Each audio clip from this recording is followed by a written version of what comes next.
guess while the slides are teeing up, Vice President said that called me the esteemed chair. I'm really privileged to be the chair of the Restoration Work Group, and it's just a great group of people. And I want all of the Restoration Work Group members, if you could stand up.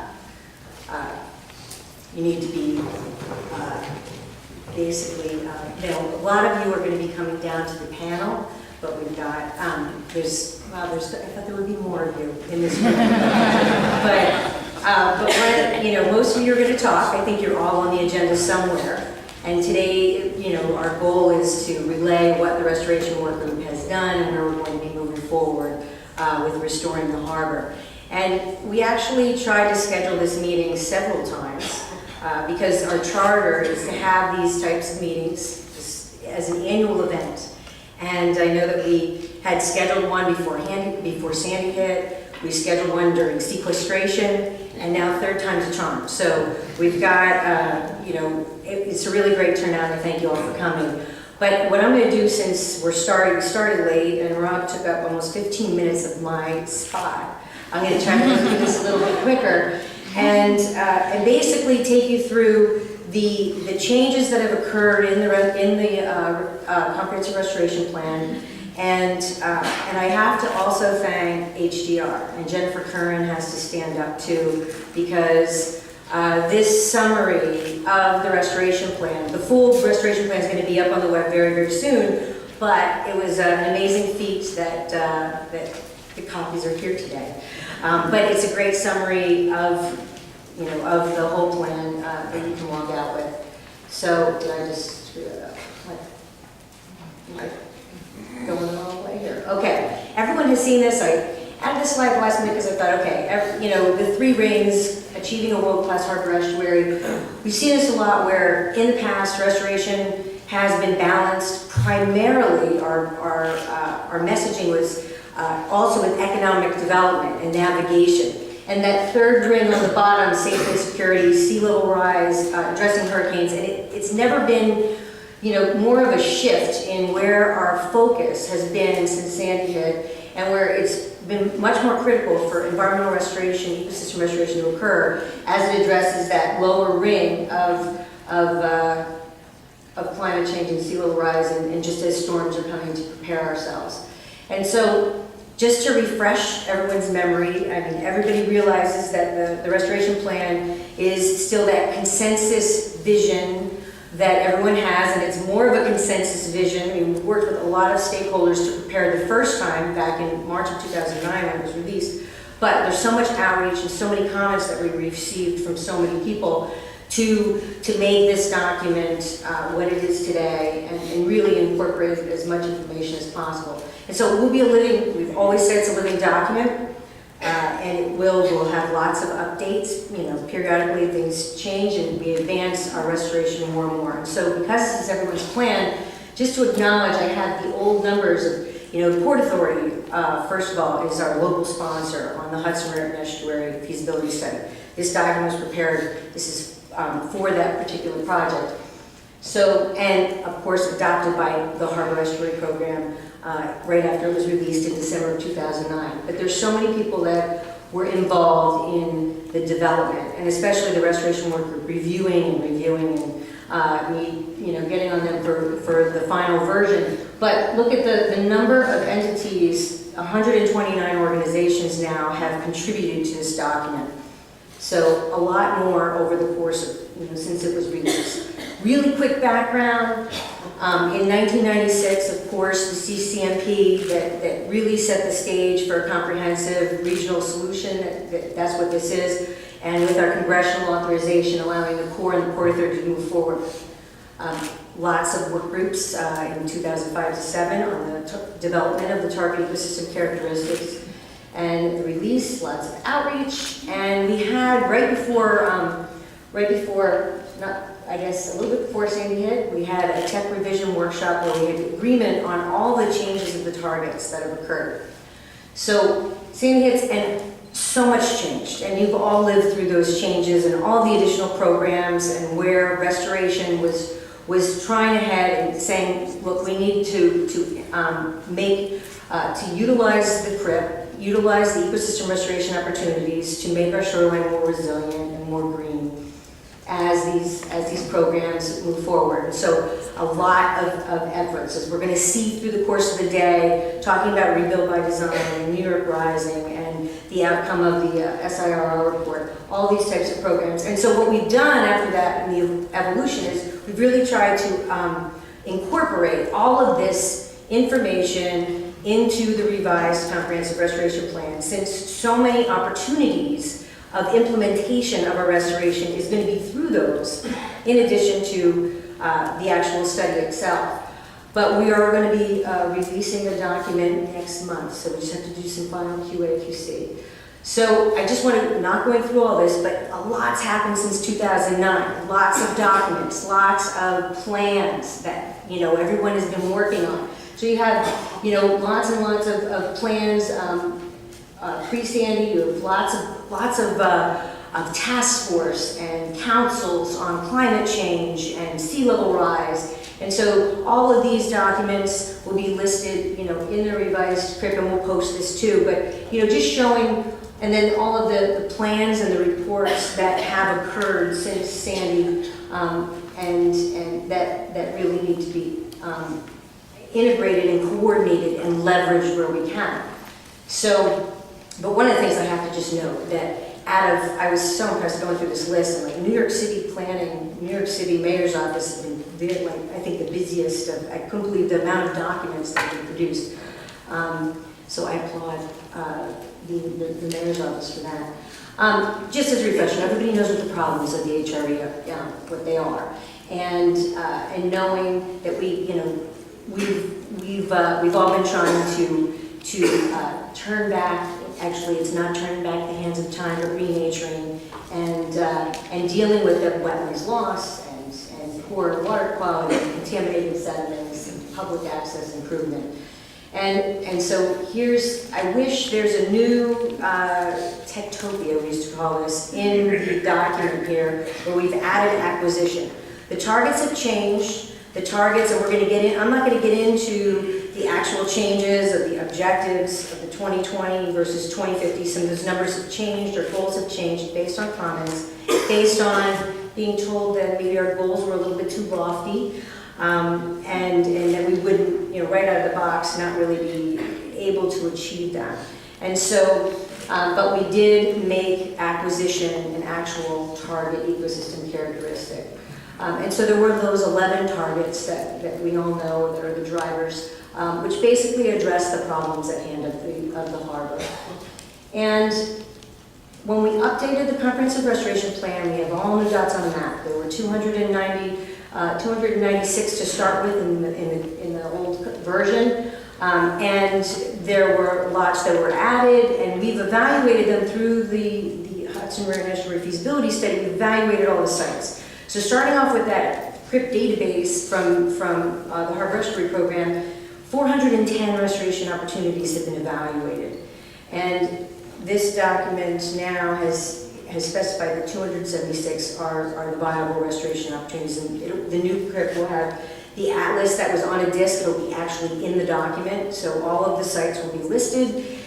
Information about what targets they're going to be able to address, as well as we've prepared project summary sheets. So every single site opportunity is going to have background of that information. It will have what kind of restoration actions can take place, as well as an example straw man conceptual plan.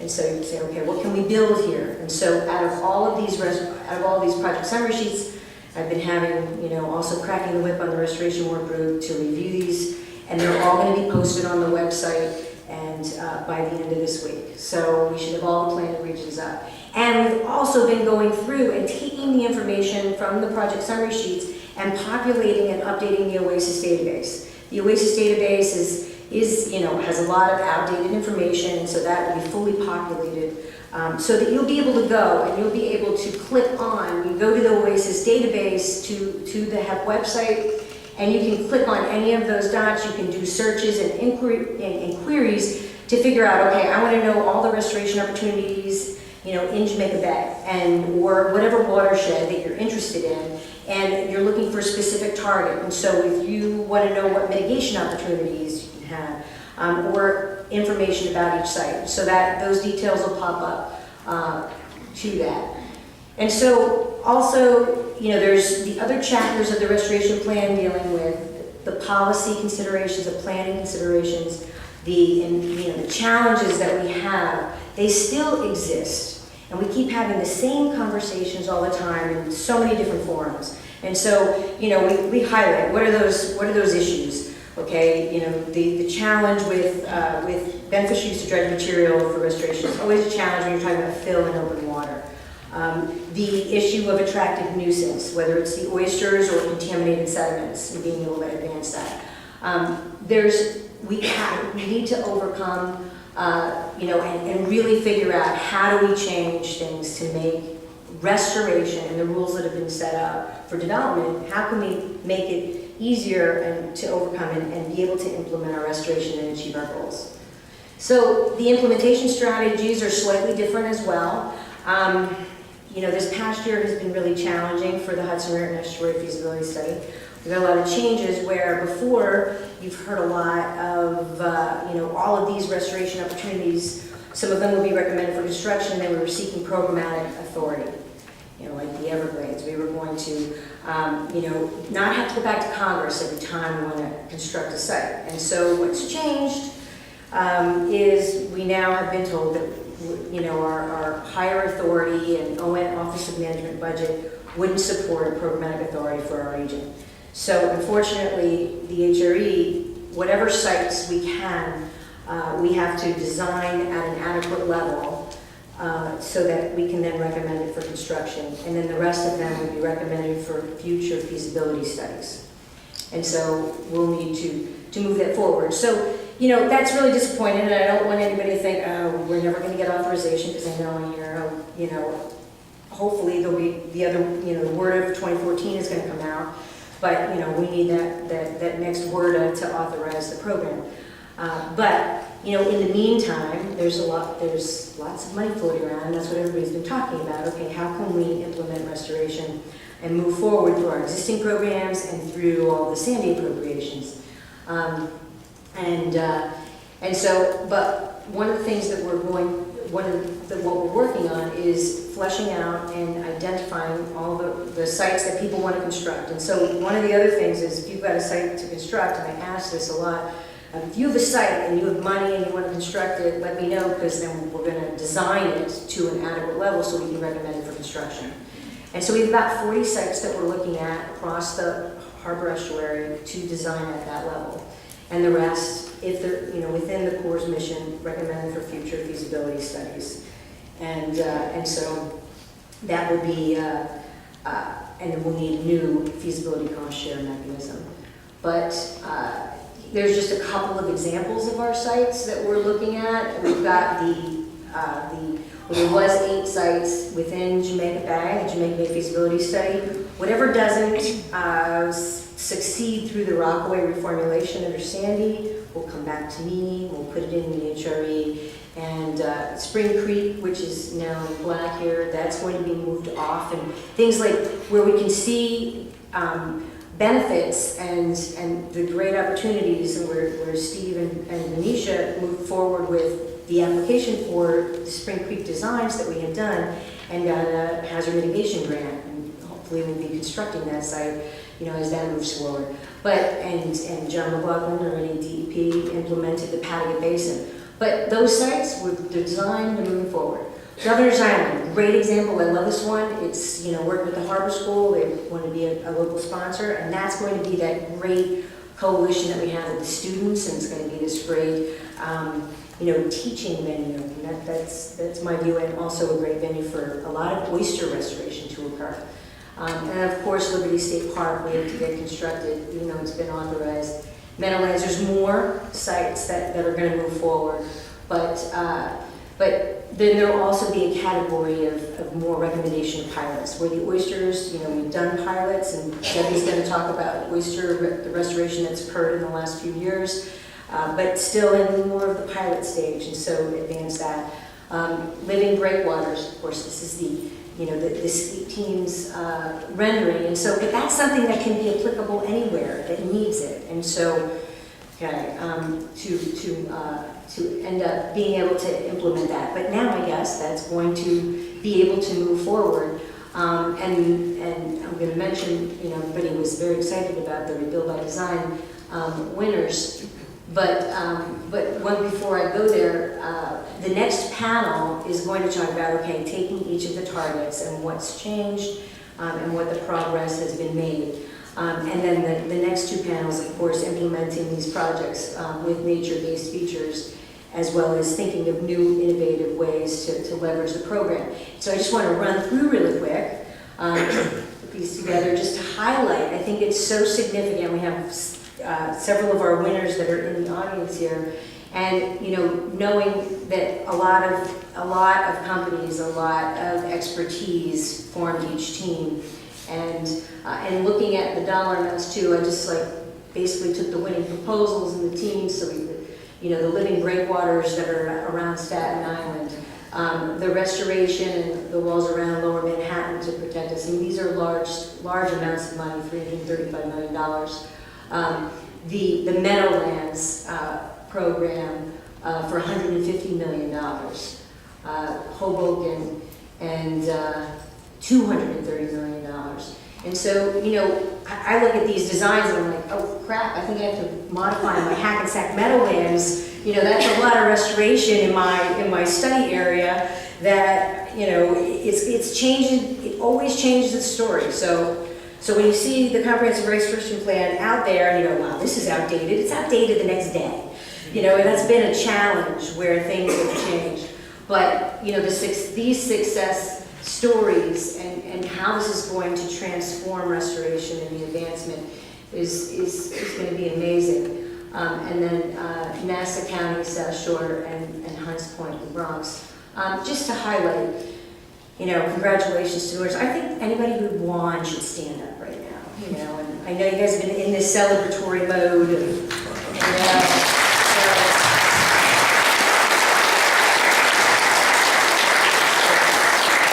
And we're going to hear from Pippa Bashir on one of the panels. He was on the skate team, and Phil Orton, who's given the hydrodynamic talk to really put these plans into perspective and how they really influence coastal risk management. And so I guess that is kind of the rundown for the update of the restoration plan. And I also want to say that because there's, we might have missed things because, we hadn't intended to release an executive summary so much to HDR's chagrin last week when I said, hey, we should update the executive summary and release this so you have something to hand out. Please, provide us, any kind of, fatal flaws, missing information, missing programs, because we tried to highlight everything's work. So with that, Restoration Work Group panelists, come on forward. Come on down.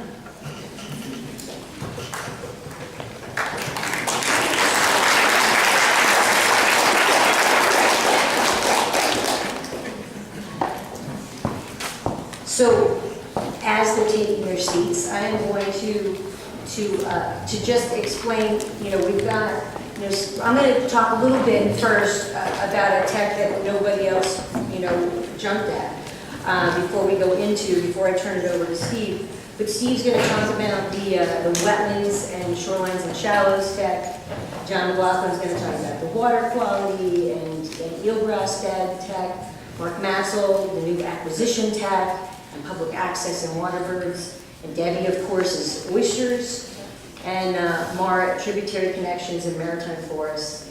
And no one's going to talk about fish, crab, and lobsters because they're just everywhere, and everything we do is just going to, we try to advance that restoration where we can. But I'm going to quickly present kind of sediment contamination really quick before I turn it over to Steve, and just acknowledge before I then into that what they're going to deal with is. They're going to go through what's the new target statement, the new 2020-2050 goal, and the projects and the progress that's been made since the release of the CRIP, as well as the near-term priorities. And hopefully, this is a lot to cover in the 5 minutes that we're giving them.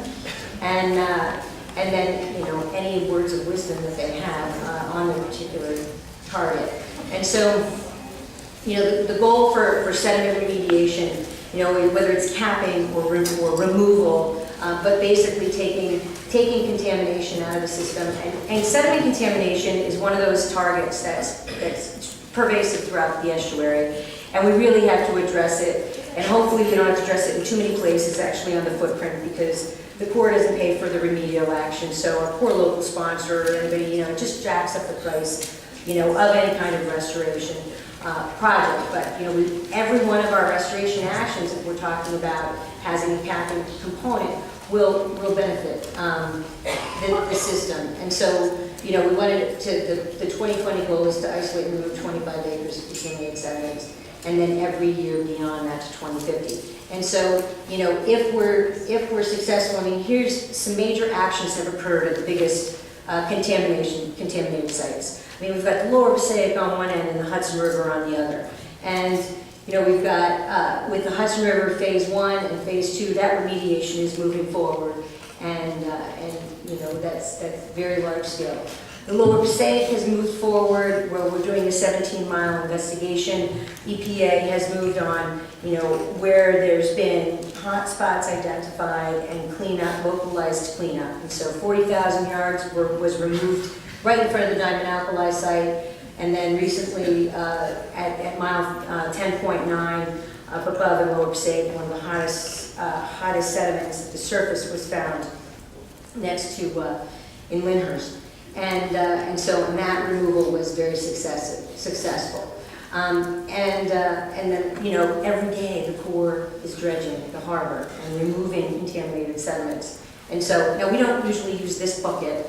I just have to put this bucket here. This is the New York dredge, and of course we use an environmental bucket, closed bucket for our dredging that occurs in contaminated areas. But, you know, we've removed more than 14 million cubic yards of contaminated sediments that's non-HARS related and beneficially use that material.